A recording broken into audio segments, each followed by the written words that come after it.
I just filmed all of this with my mic muted. So let's try this again. Hi, I'm Starling, and this is going to be the first in a series of video essays outlining what Otherkin is, how it became the teen subculture most known as today, and why there's such a divide between old Otherkin and self-described kinnies. Strap in, this one's complicated. For now, I'll just give you a basic summary of common terms you'll see surrounding Otherkin culture.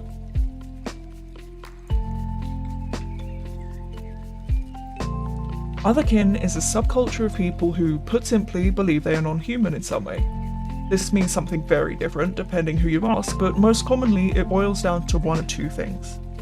Some believe their soul was reincarnated from something non-human, and some believe that they have psychological factors that make them feel non-human, such as a trauma disorder or a neurodivergent. Otherkin can identify as anything from a mystical creature to a real animal to a fictional character.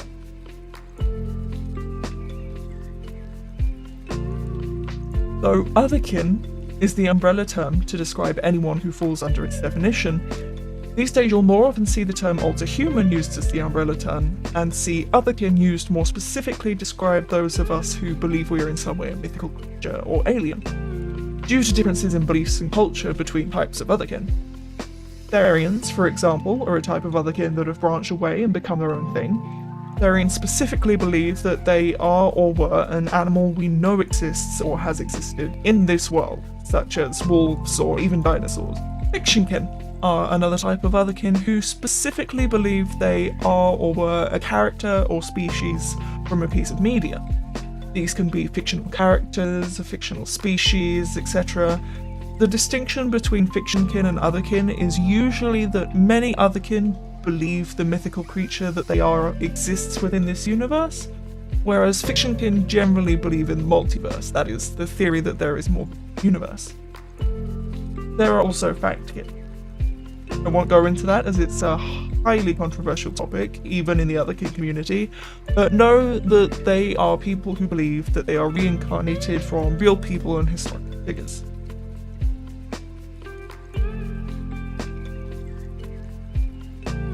There are a lot of assumptions made about Otherkin. Much like any other niche subculture, it'll be impossible to ever truly be free of scrutiny and judgments, but here are some common things we hear. Is this something you chose? The one thing all Otherkin communities agree on is that this is an involuntary identity. There are those who we call kin for fun, who I will go into for a later video, but Otherkin is not and has not ever been voluntary, beyond our choice to use the identity labels and our individual beliefs of how it came to be. Do you think you're actually...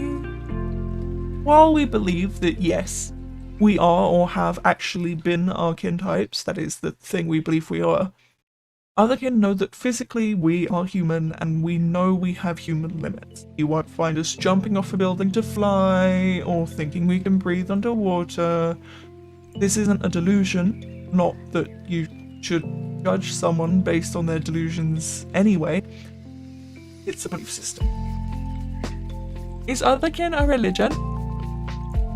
Being Otherkin might influence the lifestyle someone uptakes or their religion, but it is not in and of itself a religion. There are Otherkin who go about life looking and sounding indistinguishable from anyone else. It is an identity and a subculture like any other.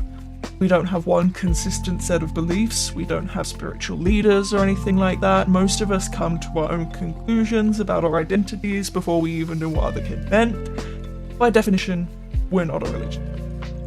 Is that one of those chronically online things?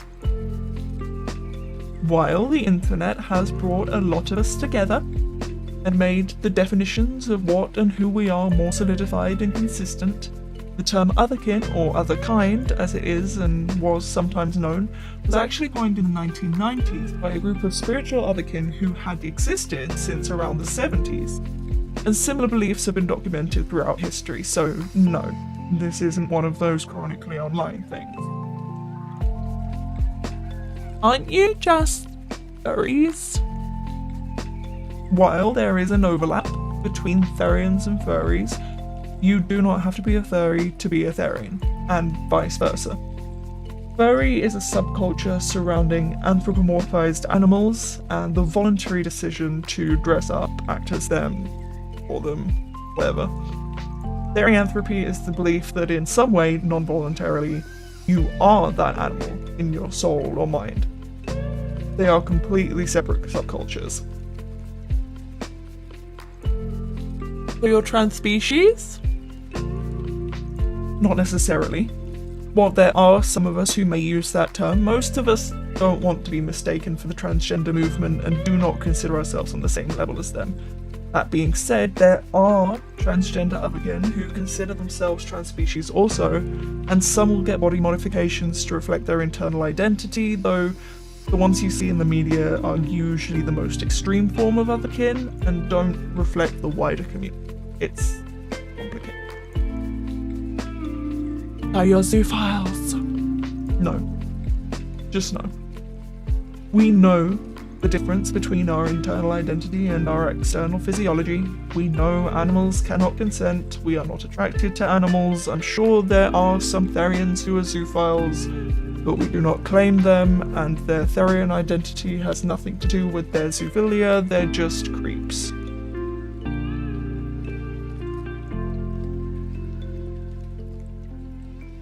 I hope I've done what I can here to give you all like a basic crash course on what this subculture is and cleared up some of the misconceptions towards it. We'll be looking into this with more detail at a later date. We're planning on doing videos about individual types of Otherkin, the history of the community, etc. So stick around and we'll see you in the next one.